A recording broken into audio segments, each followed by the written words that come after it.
عالسلامة ومرحبا بكم في فيديو جديد. اليوم ان شاء الله باش نعملوا مع بعضنا فخاذ دانت في الفور، وعملت معاه برغل كما تشوفوا ياسر بنين ويشهي على الاخر. ما تفلتوش الوصفة، قدرة ربي تنجح لكم 100%.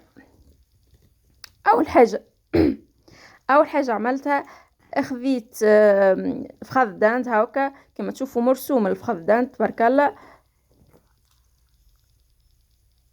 هاكا حاولت اني نحلو بالباهي خاطر اللحمة تبارك الله كبيرة بالباهي متاع الفخاذ.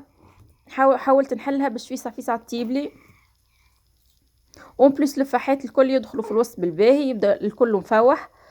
هاكا حاولت ان نحلو لو ماكس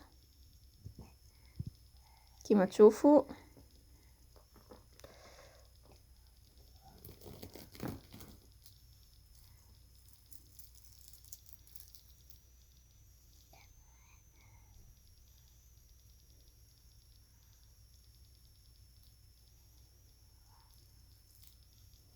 هاكا حليته تو هك اللحمات الخشين نحسهم نحاول نحل هكاك نعمل فيهم دي مغسول باش اللفاحات يدخلوا بالباهي الداخل وفي ساعة بليس يطيب.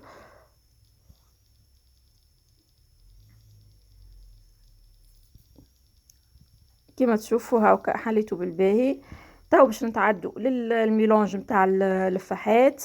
لهنا خديت زيت زيتونه كما تشوفوا، باش نزيد له زعفران، تنجموا تعوضوا الزعفران بالكركم،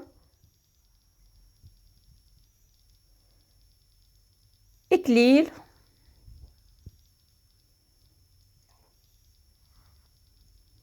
وشوي زعتر،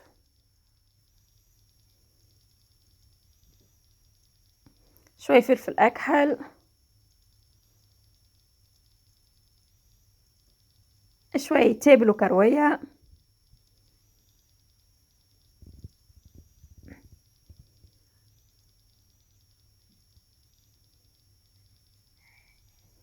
وخلطهم هكاكا بالباهي.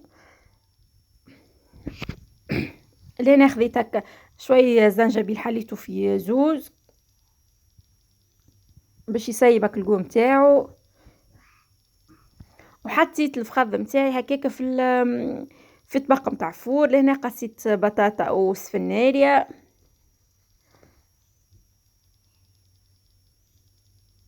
ووزعتهم على الطبق الكل. ولهنا عندي هكا دي رونديل بصل زادا وزعتهم على الطبق الكل.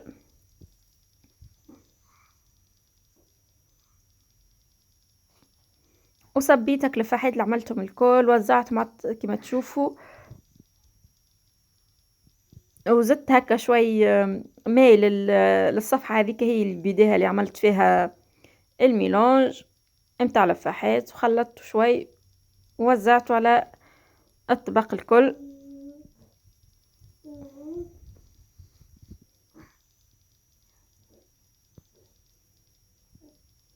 وحركت هكاك شوي باش الفحيت تتوزع بالباهي.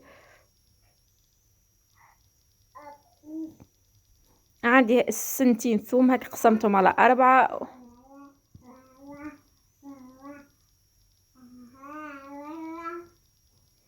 وعملت رشة ملح، نسيت الملح تنجموا تحطوه راكم مع الفاحات من اللول.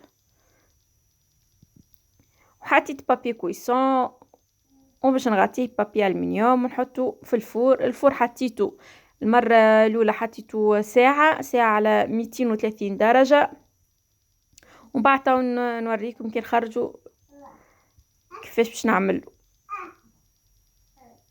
لهنا خذيت ماء كما تشوفوا صبيته في كاسرونه مقدار 3 كيسان بالكاس باش نستعملوا 4 كيسان بالكاس باش نستعملوا تاع البرغل، يعني كاسين برغل عليهم 4 كيسان ماء. ولهنا البرغل نتاعي مفور روانه، حطيت شويه زيت زيتونه. ولهنا اضفت ديريكت البرغل كما حكيت لكم البرغل نتاعي مفور فيسع باش يطيب لي ماهوش باش يشد لي برشا وقت.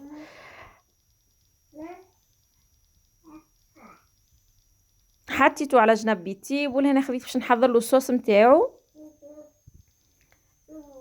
خذيت شويه زيت وباش نزيد عليه شويه بصل ونخليهم هكا يتقلوا شوي يذبالوا هكا شوي.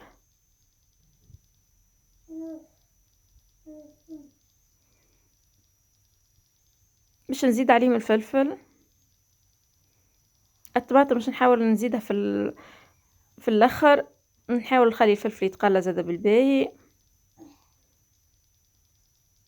باش نزيد الترونش متاع الطماطم.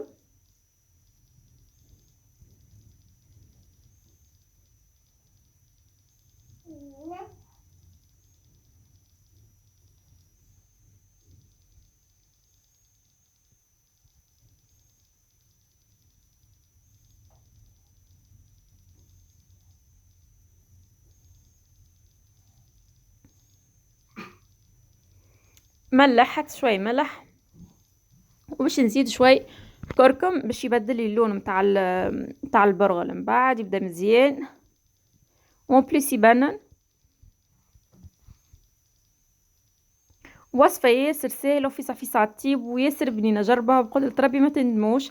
لهنا باش نزيد هكا شوي معدنوس قصيته جويد كما تشوفوا.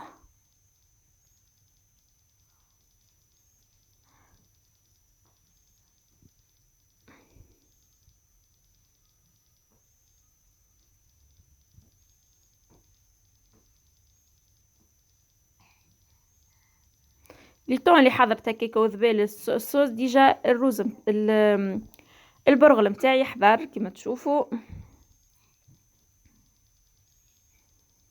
باش نصبوا الكل بماه بكل، ومن بعد خليه لين يشيح ويمتص هكا الصوص هذيك بالباهي هاك، ونغطي عليه يرجع عليه هاك البخار، وكان مازال ما طاب شوي يطيب هاكا. دهنا بريسك طاب كعبه بكعبه. لازم يشيح الماء الكل كما تشوفوا هاكا، يشيح بالباهي بالباهي. لهنا خرجت الفخذ متاعي اللي في الفور هاكا تبارك الله طاب تو زبده هابط. مي جوست باش نرجعو نصيف ساعه كيك جوست يحمر لي من فوق يعطيني هاك اللون المزيان كما تشوفوا. خديت سكينه جربت بها اسكتاب ولا لا طيب، حتى البطاطا والسفناري طيبين على الاخر هاكا.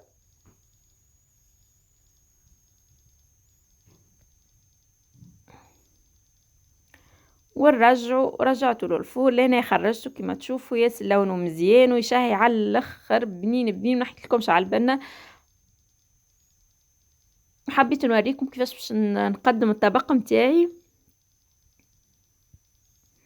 لين باش نقسم الفخذ باش تشوفوه معايا. شوفوا البنات طيب زبده ما نحكيلكمش ياسر ياسر بنين.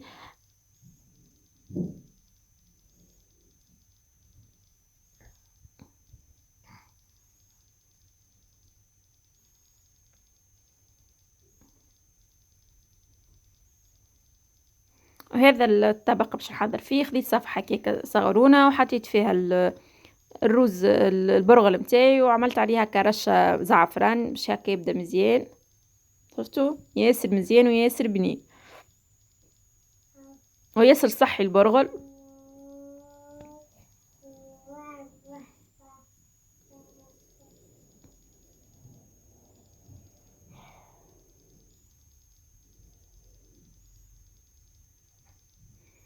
حطيت الفخيذ متاعي شطير من الفخيذ وحطيت بحذاه شوي من البطاطا والسفناري هذيك الطيبين معاه.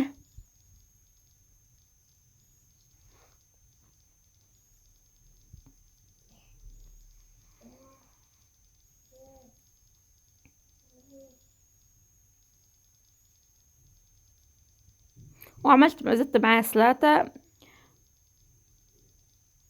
وما نحكي لكمش على البنه، ان شاء الله تجربوه بقدره ربي وما تندموش. هذا الطبق متاعي كيفاش قدمته. بسلامه وباي باي، وان شاء الله نتقابلوا في فيديو جديد وفي وصفه جديده. باي باي.